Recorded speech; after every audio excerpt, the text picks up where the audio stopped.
Good morning, everyone. It's so good to see all of you this morning. I'm a morning person, and so the forum is my favorite thing. I got here about an hour and a half ago, started preparing my questions. The theater was completely dark, but I was not able to stay up till midnight last night. I was just, my wife, Heidi, was able to see and made films, and it was breathtaking, and it just almost brought tears to my eyes to see it finish and close. But anyway, it was a delight. It's so good to see everyone. My name is Malcolm Young. I'm the Dean of Grace Cathedral. And it's so good to see you. We're back at the Forum again. As you'll notice that as the 8:30 service finishes, more of the 8:30 service people will come join us. Yesterday, our 2022 artist in residence, Lee Mingwei, presented his work, Our Labyrinth, for Grace. It was an epic 12-hour performance by 3 dancers, with an opening song by the men of the Cathedral's choir of men and boys, and a closing Bach fugue by Susan Jane Matthews. It sounded amazing. This work has previously been performed around the world, including Centre Pompidou in Paris, the Metropolitan Museum of Art in New York, and Tate Modern in London. In Our Labyrinth, the dancers sweep a mound of rice into patterns on an ink-black dance floor. At each location, the performance changes as the space and time where it takes place infuses the work with a different feeling and character. Today, I'm joined by Lee Mingwei and the dancers who performed Our Labyrinth for Grace, Sone, Jean-Gabriel Manolis, and Wu Cheng-Lung. We'll be talking about the creation of the art of the work, what it feels like to perform it, and how the work has evolved over time and space. Welcome, and thanks for joining me. Thank you.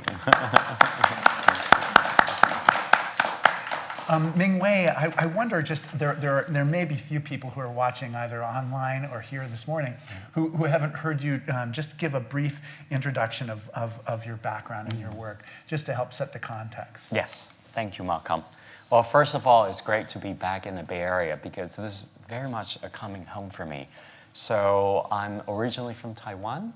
I left Taiwan to go to Dominican Republic before I came to settle in San Francisco when I was 12.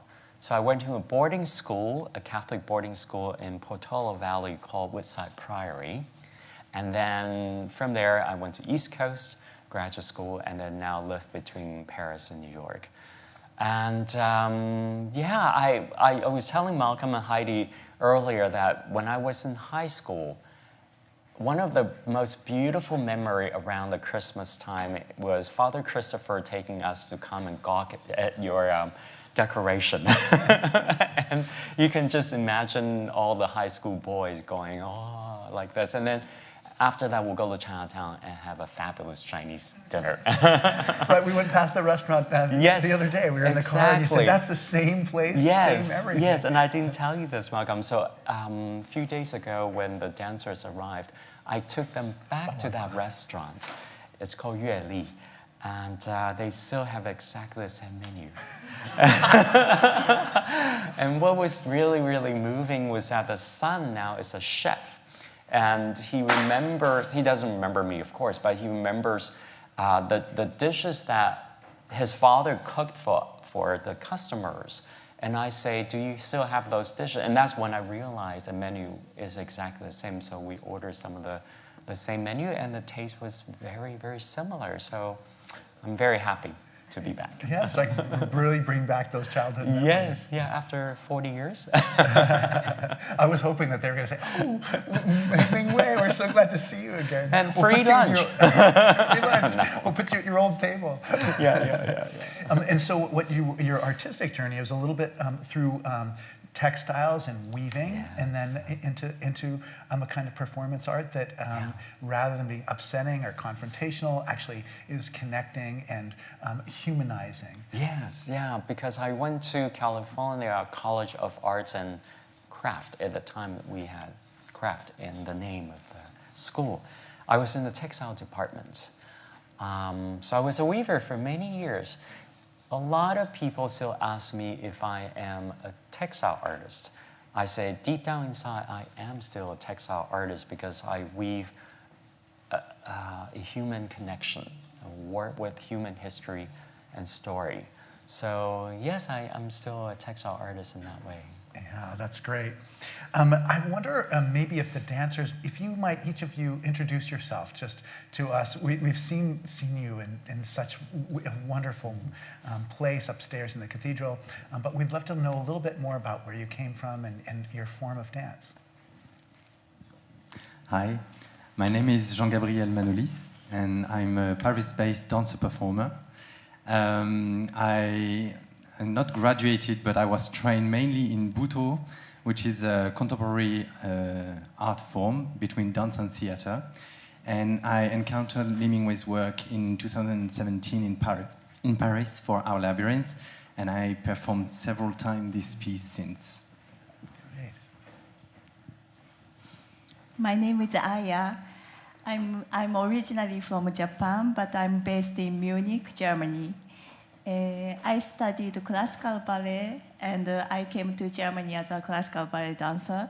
But now I developed more contemporary technique, so I would call myself contemporary dancer. And last year in Munich, in the museum, I met Mingwei. And this was the first time I joined Our Labyrinth. And since then, I'm doing several times. And your sister joined us yesterday. She was here in the morning. She was here in the afternoon. She loves you so much. she loves this work and Mingwei-san's work very much. Yeah, it was good. Thank you. Hi, everyone. I come from Taiwan. My name is Wu Cheng-Lung.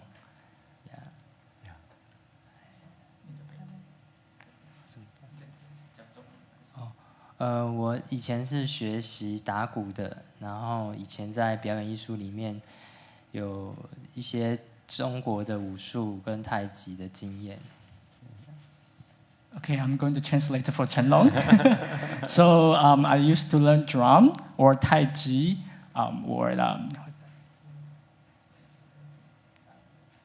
and drum and martial arts. That's my background.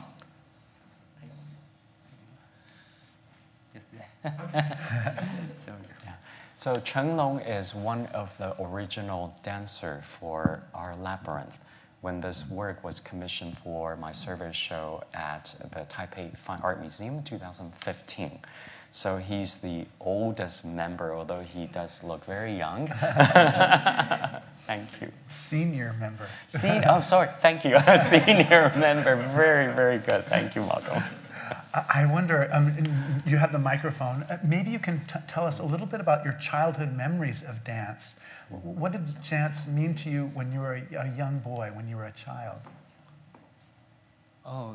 其实我没有一些身体的经验，是我进了那个舞团之后，就是我们打鼓的团队之后才开始学习，就是25岁之后。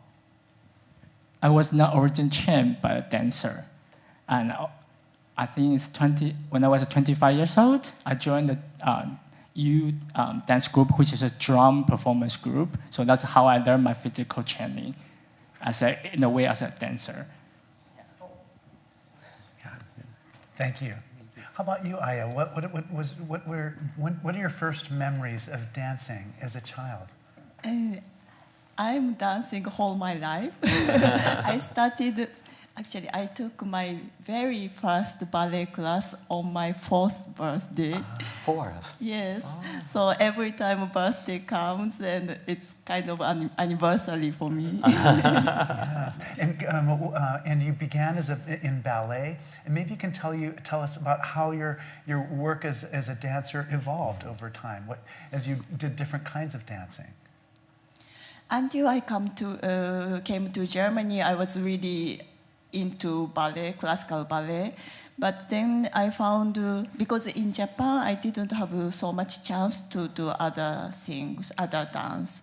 But then I met contemporary dance. I mean, contemporary dance means a lot. There are a lot of different kinds. But then I was totally attracted, and I started to learn.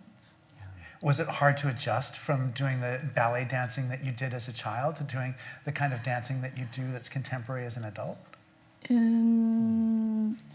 To the physically like technique I could learn, but somehow the behavior as ballet dancer and contemporary dancer was a bit different. And for some years, everybody said that I look like too much ballet dancer.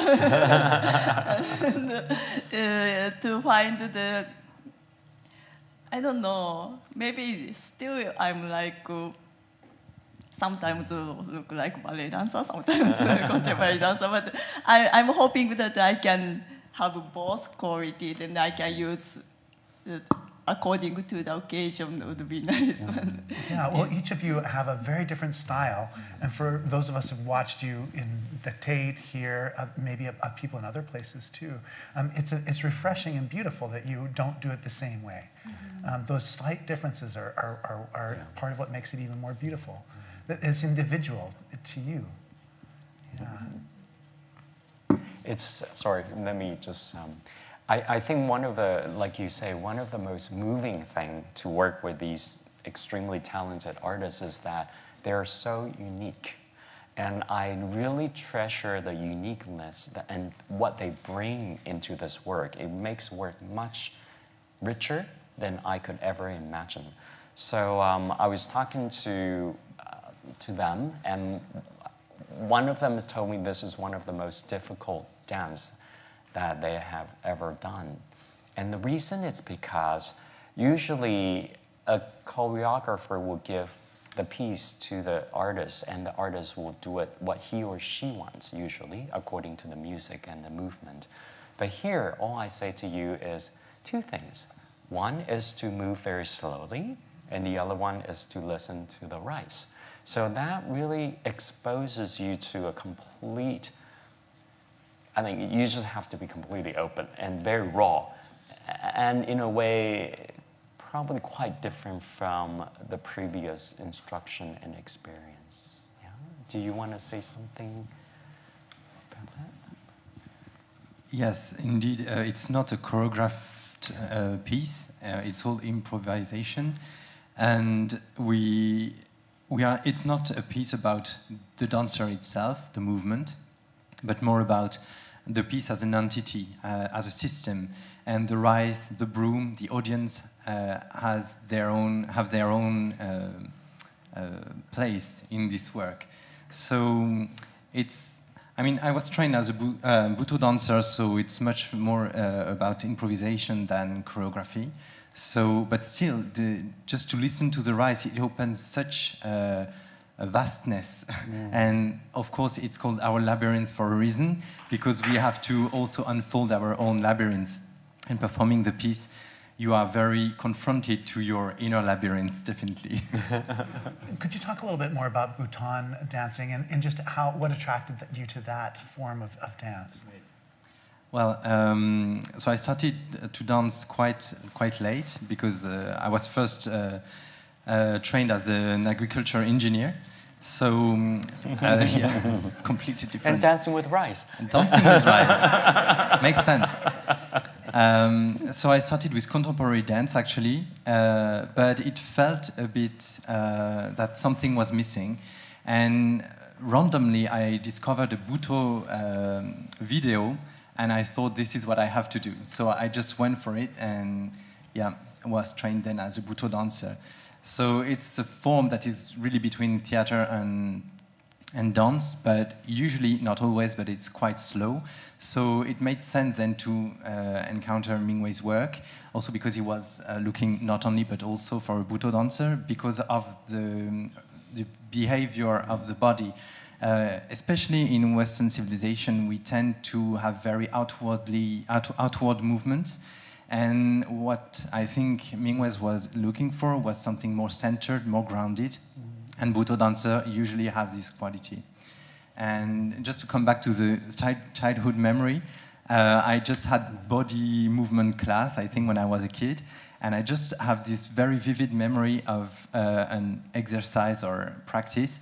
We had to start from the ground and grow as a plant, so very slowly. and all the kids were very fast, and I was the last one, just unfolding. And so all the class was gathering around like, oh, he's very slow. So probably it was already in my body to have this kind of pace. I'm so glad you brought that up. I mean, it's something.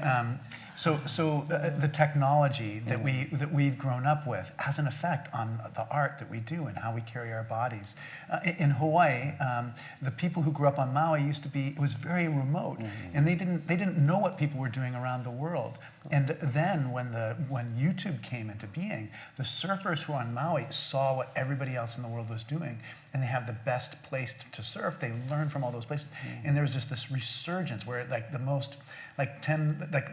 five of the most 10 famous surfers all of a sudden were from this tiny place because they began to learn what other people are doing. And I wonder if you can talk about that, just how technology has changed your art, how those new communications devices and have exposed you to other ideas. I love the idea of being, by the way, I got a scholarship in agricultural engineering too. We're both like brothers, farming brothers. But yes, so how does seeing other people and on the internet, how does that affect what you're able to do yourself? Maybe Mingwei. Yeah, I would love to hear what Mingwei, Okay. Yeah. So I'll use Our Labyrinth as an example.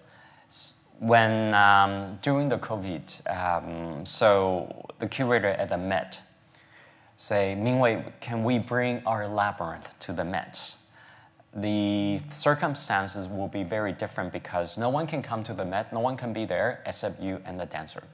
And I thought, that's not going to work because it has to be people. But I didn't say that because being an artist, intuitively, when the Met curator invites you to do work, you go, yes, of course. And then you have to find out how to resolve this issue.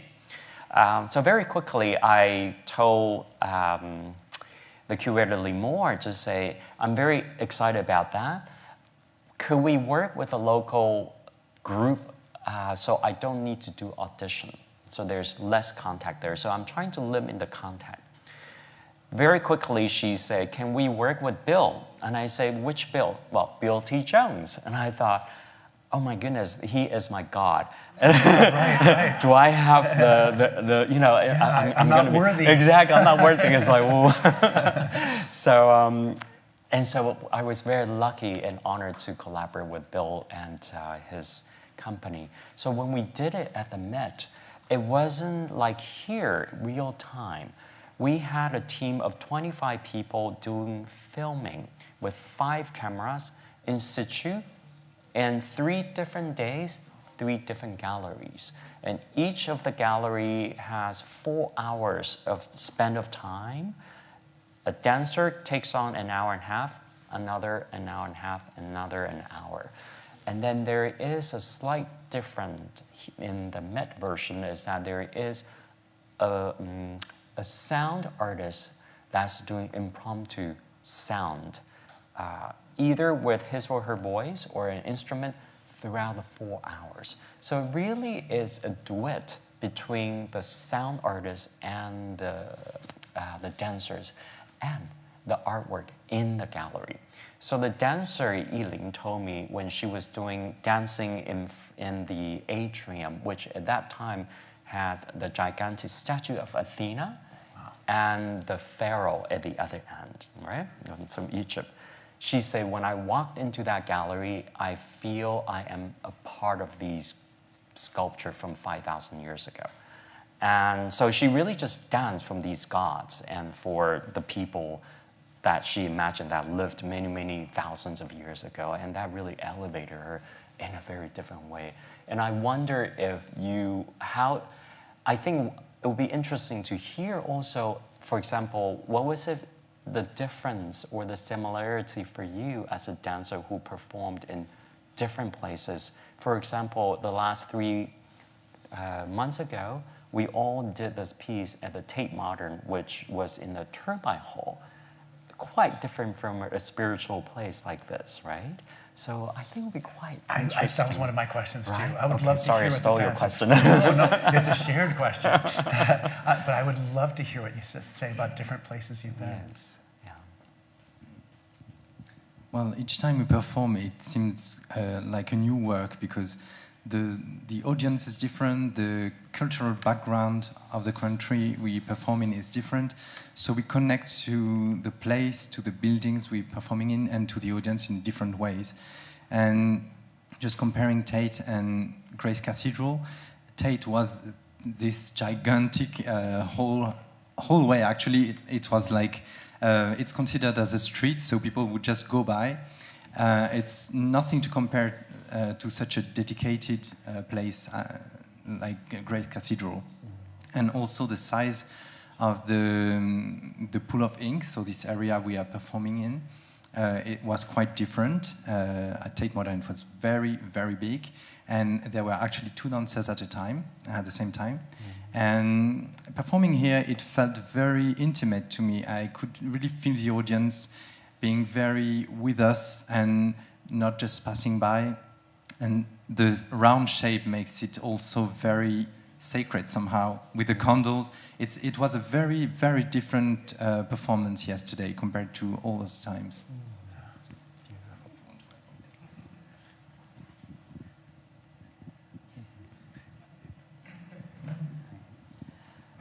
我觉得在法国庞毕度的时候，就那边的人群会走来走去，所以于我而言，它是一个蛮特别的地方。然后它的空间也很不一样。那在英国泰德的话，它的人群跟空间也是很大，然后同时有2个舞者在交流，也是我第一次去这样的执行，所以也是蛮有趣的。那这一次的话，它教堂的一个凝聚力非常强，然后还有整个的氛围跟气氛，就好像在一个祭坛上面去做一个很神圣的一个奉献的感觉。Okay, so the first, so I perform in the Centre Pompidou. It's a pathway, so there's a lot of people walk around, and then even though it's a huge space, and when in Tate Modern, it's also a huge space, but we have 2 dance group, and then I can still interact with audience there. But in Great Cathedral, it's a big space, but actually I feel it's a very sacred place, and then I feel like I can dedicate my performance to this space. 还有就是每一次，不管在任何场地，就是会重新要跟每一个不同阶段的自己重新做连接，然后跟现场的新的事物、新的人们去做一个新的关系的产生。So every performance actually is new to me. I need to reconnect or in responding to visitor space, environment, or every moment being there. I just reset, and it's a new performance for me.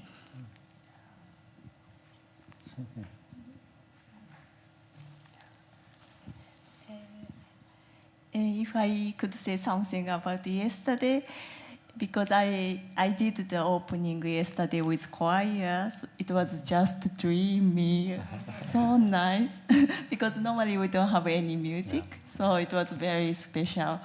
And also, and after choir finished, then it came with such quietness. It was the most quiet performance I did. I could hear all the sound with the rice, that the last grain drops from my broom, I could hear.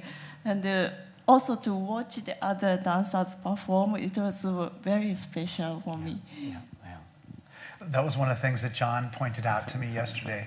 He said that you could hear the rice even from the gallery, and I do think you're right. I mean, there is a way in which I think people felt more uncomfortable talking over the art. I felt like they did understand the sacredness, and in every drop of that rice, that's I think one of my favorite parts is when the last drop of rice falls from your broom. I appreciate that so much. Yeah, it was that sacred part that was so important. May I have a question for you, Malcolm? Yeah, definitely. I would love it. So you've seen this work at Tate Modern and now at Grace Cathedral. what is the major similarity and the difference between these two for you? You know, the big difference is that it has this, it's so much more beautiful at Grace Cathedral. Yes. It's just like everything, it's almost like Tate is such an industrial space, and it's almost like you're humanizing this industrial space, this place that's the turbine room for big pieces of equipment. And you're making it something that seems dehumanizing, like Charlie Chaplin's movie, Modern Times. It's like this person who's caught in the gears of this mechanistic world. And so what you're doing in that place is you're making the mechanical world more human. And in here, you're part of this like greater beauty of the sacred space. So the light coming through the stained glass windows, even the way the candles would shimmer late at night. The music of the organ, the music of the men singing, even just the vaulted ceilings and the arches, it felt like you were in God's creation. I said to Mingwei, Aya, when you first began, I said, I feel like I'm at the beginning of the creation of the universe. I was moved to tears, had much deeper emotional response to what you were doing because of who you are and because of being in this setting. But I wonder if you could talk a little bit about what you're thinking about as you're doing this. Because what's happening to us is we're just getting these messages like you're present at the creation of the universe. But I wonder if it's what you're thinking as you're doing this important dance. Especially when the warplane's flying over. Well, you know, the most amazing thing is that if you'd been here in a normal year where there wasn't fog, it would have been that whole day of explosions, and it was like what's usually this much was like this much. So it made a contrast of the warplanes, but it didn't dominate in the way they would have if you'd done it last year. But yeah, so what are you thinking of when you're doing the work? Actually, I'm really not thinking much while dancing. I'm just trying to be at the moment. It's difficult. It's really not thinking something, but feeling the space, time, the people around. And just, it's really this moment by moment. I think, I never think about what to eat after show something. you know, sometimes when you are doing something and bored, you can think of it. But really, and also not thinking about where to go or what to draw. You mean to create? Right, that's what I was wondering. No, this is really not. And so I'm aware of. I'm trying to be aware of what I'm doing, but without thinking. If this makes sense. Yes. Yeah, completely.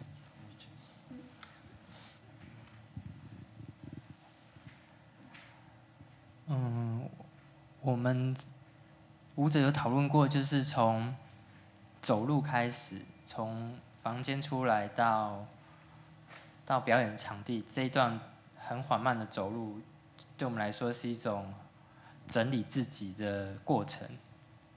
对我来说，就是那时候会有很多的想法，有时候会进来，那时候就慢慢的去把它清空。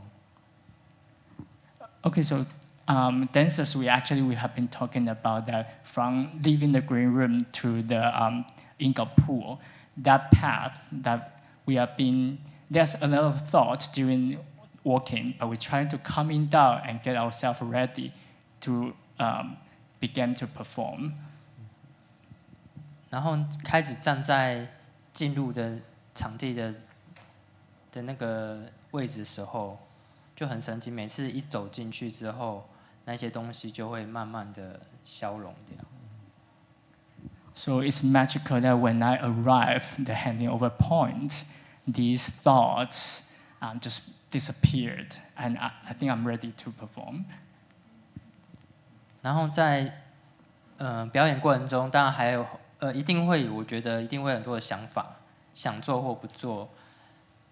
这个时候就让它进去，然后出来，然后再来就是提醒自己回到呼吸，然后让整件事再延续下去。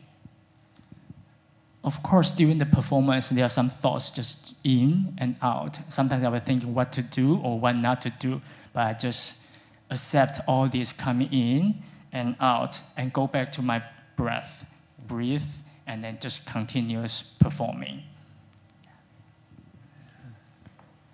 Thank you. Yes, I wanted to add, indeed, people sometimes wonder if we are creating the patterns on purpose and if we are thinking about what we are drawing. And this is really not what the performance is originally.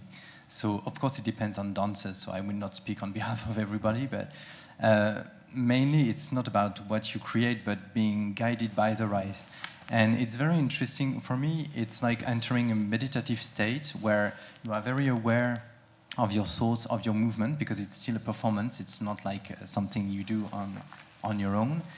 So there is a performance quality, but it's much more about how you convey your inner labyrinth again onto the floor and how it communicates externally. And of course, while performing, thoughts and feelings arise. And it's very interesting to notice sometimes how they don't feel like your own, but sometimes the audience are. It's really about resonating with the rise. So depending on the weather, on the quality of the day, the rise would behave differently and radiate something different. And we are to resonate with that. That's so interesting. So the fact that it's rice and not sand or gravel or something else matters an enormous amount. Mingwei, I wonder if all of you, you were all at the audition for this at some point. And I wonder if you can talk a little bit about that from your perspective in terms of how did you set things up and what were you looking for? And then from your perspective of how do you kind of try to understand what Mingwei's driving at and whether this is something that fits with what you have to offer? Good question. So when I first did this in 2015, I actually kind of no idea who's going to come and do an audition. So we put calls out, and there were Tai Chi masters, there were yoga teachers, there were ballerinas, there were dancers from the wonderful the Cloud Gate. So all different kind of people. And there were like Cheng-Lung and also the one that we selected really stood out. Mainly, it's not the technique, because really there is no technique here. It's there are techniques. Let me say it again. So I think what Mingwei meant is there's no uniform technique. I mean, you have a tremendous technique. It's just each one is, and you were trying to control. It's not in terms of technique, it's not a school like the ballet that you go train to do that. In fact, I was trying to do this with a curator after Tate Modern closes, after the last dance, right? And you all were there. So Tamsing and I did it for 5 minutes, and that was the most horrific 5 minutes for me. It was physically quite painful. And 5 minutes seems like 5 hours to me. And because the pool of ink was so large, I felt like I was just being sucked into this black hole and couldn't get out. Anyway, so I think what I am still looking for when I audition dancers it's something about this feeling of this person, if they are sure of themselves and they're not performing other people's work or pretending they're performing. There were some people who came for audition, technique-wise, were great, but then it seemed too artificial for me and too expressive. There were, just to give you an example, a young lady came in, and when she saw the pile of rice, she just went run toward the rice and got down on her knees and started pouring the rice between her breast. And I was thinking, can you do this for 2 hours? I think the rice might be getting a bit tired for that. So, technique-wise, she did fine, but I think it's just a little bit not what I was looking for. Maybe next time. Well, that's interesting too, because it's an evolving thing, and so the qualities that may have seemed not as important in the beginning come to seem very important as you start to understand. But I would love to hear the dancer's perspective. What did it feel like to be auditioning for this work, and what research did you do, and how did you prepare yourself? Well, it's very interesting because this is a work that is not showing off technique or whatever. Yeah. It's maybe showing off your being, so how do you do that? Yeah. And when I auditioned, it was a 10 minutes audition, so it's very fast. It's very quick when you move slowly. So what do you show? What do you do? And actually, I remember being quite silent with my body, sometimes not even moving, because it was much, it's about connecting with the rise. So if the rise tells you not to move, you don't move. And I think this is the quality Mingwei is looking for, how we are very sure of what we are doing. And its performance is always a question of decision, instant after instant. So if you hesitate or are not sure of yourself, it shows, and you become very fragile. And this is maybe what I noticed with other dancers, the quality of the dancers you selected. It's always like people know what they are doing, and they are just, I don't know the word. Well, you understand what I mean. They're probably quite confident exactly. with who they are. I think that's the main quality of the dancers I work with. Actually, I don't really know what I can say about my own audition. That time was during COVID time, so it was a video audition, so I had to introduce myself in front of the camera. But before I'm going, I saw one video from Pompidou. That was the only idea I had. So I didn't prepare anything. I just was there and I dressed up. And the moment after I introduced myself to the camera, and the moment I took broom, I felt, I don't know, it was already different. The mood changed. And without thinking, I think my movement slowed down. But I don't know how slow it was, because now I'm supposed to be the slowest one. I'm always the very slow one. And I don't want to see the audition video anymore. I'm afraid. But it was already very special feeling to have this broom for the first time. And another thing I remember was that then I went to the rice, and I wanted to move the rice. And the rice was surprisingly heavy. This was something I couldn't imagine. Beautiful. It's very interesting. Thank you. Hi，第一次我跟明伟老师合作的时候，是这个作品从零开始，所以这个经验蛮特别，因为大家都不知道要怎么做，老师也只给我们一个指示，就是慢而已。Okay, so I joined this performance actually is the very beginning of Our Labyrinth. So Mingwei only gave us one instruction, which is slow. 所以也不知道哎，就是看着那一堆稻谷跟一个扫把，然后就想想自己能做什么，然后就真的就是扫着扫着，就有一些东西想跟他一些互动。So I just look at a pile of rice, and then I think of, okay, what I should do or what I could do. And then I try, okay, maybe I can do something around that while performing. 然后是在这么多年之后，唯一是在庞毕度的时候，那时候因为他有高的视角，然后俯拍我的照片，然后就看到那个图形，我第一次看到这么奇特的图形，我想说，哎，原来这个是我内在某些东西展现出来，原来我也有那么美丽的一面。Okay, so after years, and then I performed in the Centre Pompidou, and that's a space, there's a balcony I can see from high. So that's the first time I see the pattern that I create, and that represents my very beautiful part of inner in my heart. 这时候我就比较有自信，因为之前都不知道为什么老师要找我表演这样。And I was very confident that I have been years that I don't know why Mingwei chose me to become a dancer. So I'm very confident that ever since from then. Thank you. We have a tradition, we take questions from our audience, so if people could compose their questions. But this is related to what you just said, Thomas. And that is, I wonder if you can talk about how the work has changed over time. I would love to hear what you and Mingwei have to say.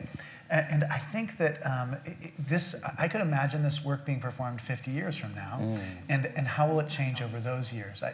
I think about the way that we do communion in church, and 2,000 years of practicing, the way we break the bread, the way we hold our hands, and you look at old paintings, they're doing the same things. Yes. So I wonder if you can talk about the past, the present, and the future of this form of dance, this art.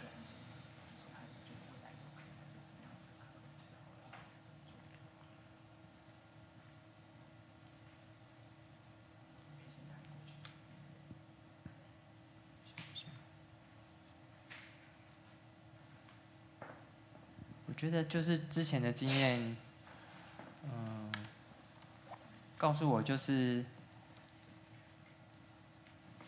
我一开始会把自己当做这个是个表演的演出，然后后来每一次的演出之后，我发现原来我跟这个作品的关系不再只是我是个表演者，而是我在这个作品里面被这个作品疗愈到。So previously I treat this as show, so I just perform it. But over the years, I feel like I'm part of the work, and I'm also being healed by this piece. Beautiful.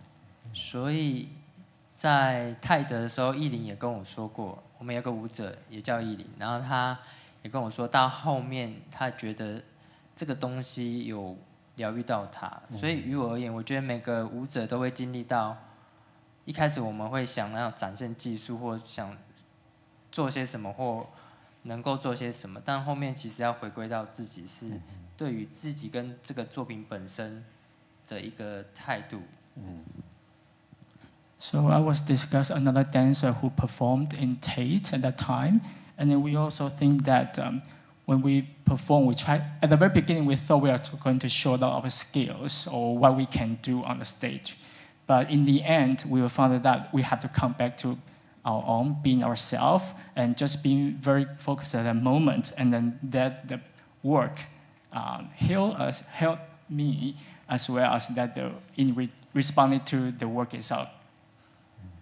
所以我觉得，不管在任何场地里碰撞出不同的火花，然后有很多的人们会产生很多奇妙跟新奇的一些连接。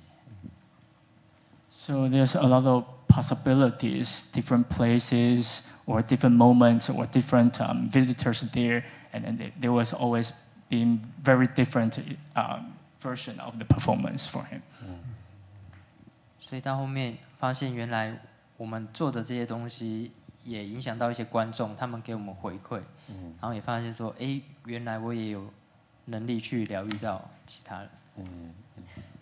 So in the end, I realized that I can do something I can receive feedback from the audience, and I think that I believe that I can do something or I can share something to these visitors. Yeah, as human beings change, this experience will change too. Mingwei, what do you have to say about this in terms of Well, this work was created 2015. So now it's 7 years, more or less. I think this work is very matured already. And it has a lot of confidence, and it could change in all different ways. For example, the Pompidou version versus the Met version versus Tate versus here. There are 4 completely different versions, and they are all beautiful in their own way. So, when for example, when I was thinking about 100 years from now, how different it will be. And that is a question when Tate, the conservation department, when we have the meeting, because they acquired this work already. So when we have the meeting, we sat down, and they always start by saying, "Good morning. Imagining a curator want to perform this work 100 years from now, what would he or she or they know about this?" So we're thinking that far away, and I really don't know what will happen 100 years from now. But I'm pretty confident the spirit will continue, maybe slightly different form. Maybe we all will be robots. Yeah, that's what I was thinking, right? the robot version. And which for me is perfectly fine. Yeah. If the robots can enjoy it, why not? You know? Yes, thank you. Yeah, thanks very much. All right, so when performing in a space over several weeks, how do you feel yourself evolving in your relationship to the work? That's a great question. Dancers, since I'm not the one who performs.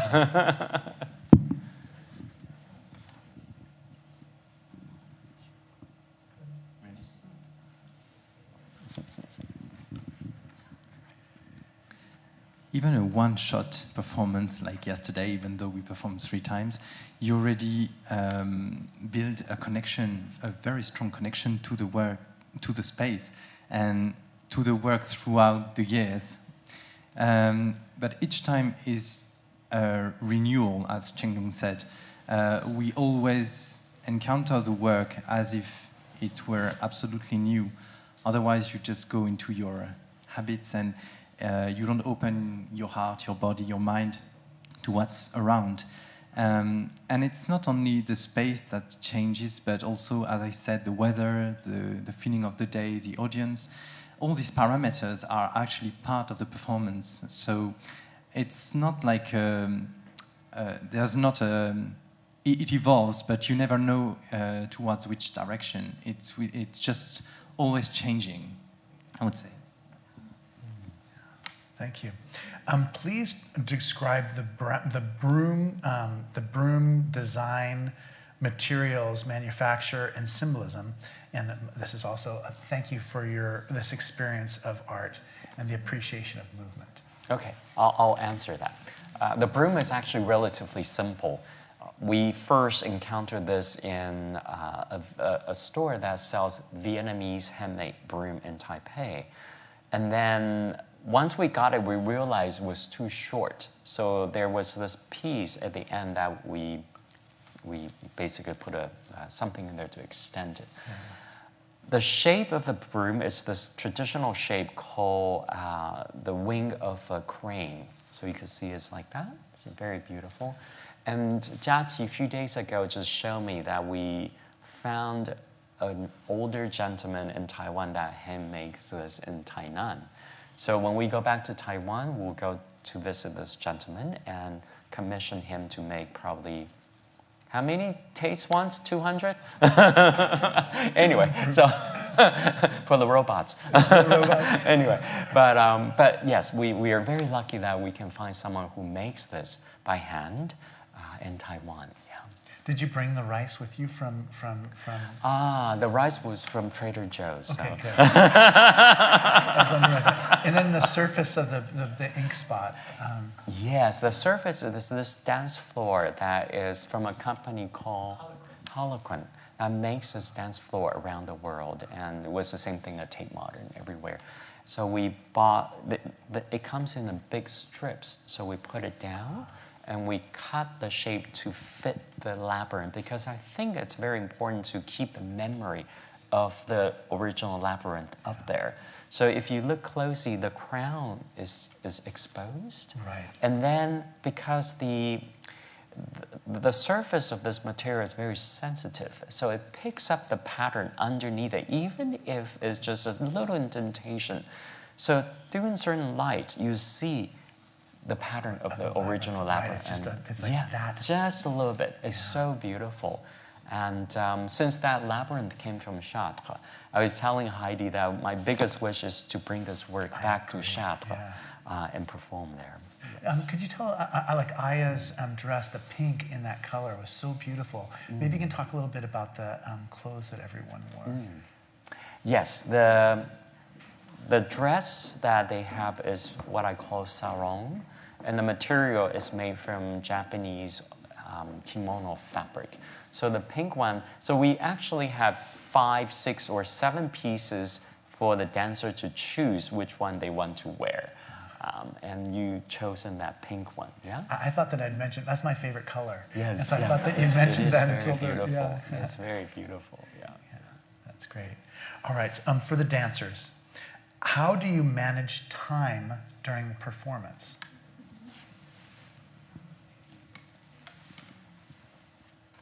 This time, we are lucky that there was a clock. I was the one who put that clock in. I just couldn't preach to everybody without having a clock somewhere inside.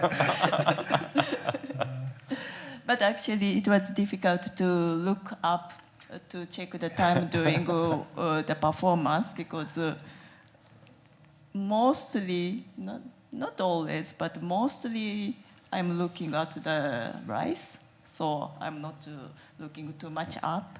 So actually, I looked at clock like twice during the 1.5 hour performance.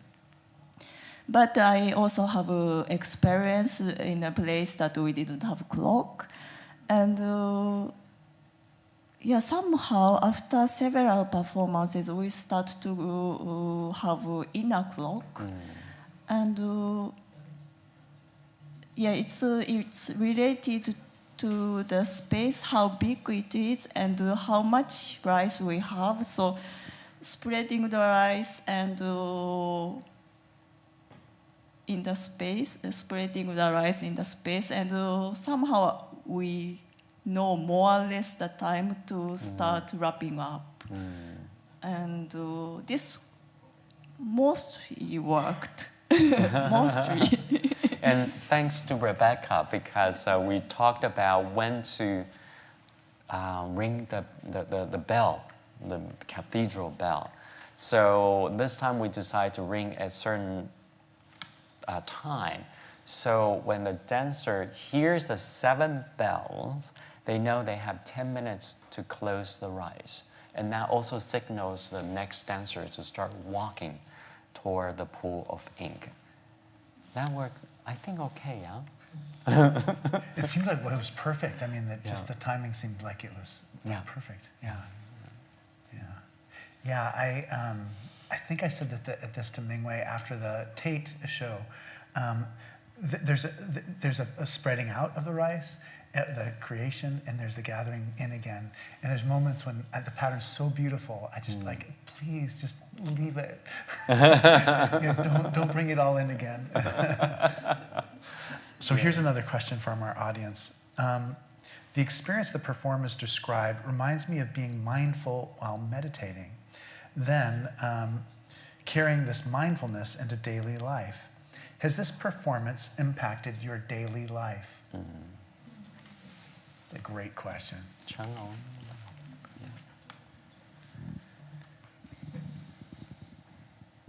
其实没有我就还是维持自己的生活。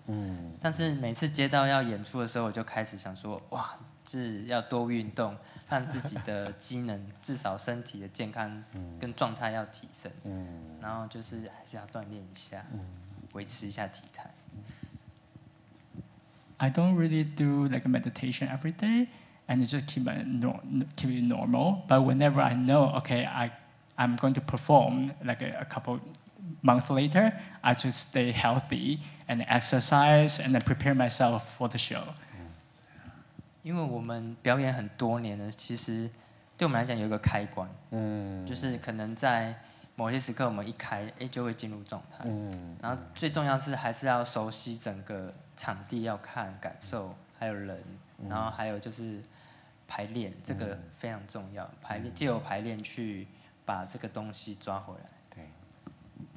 So over the years, actually, seems like a switch in my body. So whenever I know there's a show, so the mode will be on, and then I would just get ready. But the most important thing is these rehearsals. It's very important that I give to the space, understanding, okay, what the lighting or how huge the space is, and that's most important for me to do the rehearsal and then understand what I'm going to do. 但我觉得最重要是。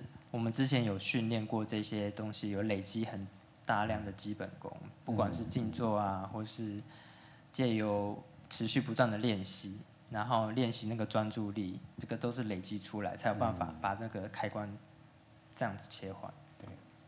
So for my previous experience in the U Theater, the drum dance group, I have meditation training. And because on this experience, that's why I can just change to that mode and then ready for the performance. Otherwise, if you don't have these trainings, probably not. Aya, how has what you do in Our Labyrinth changed your ordinary life?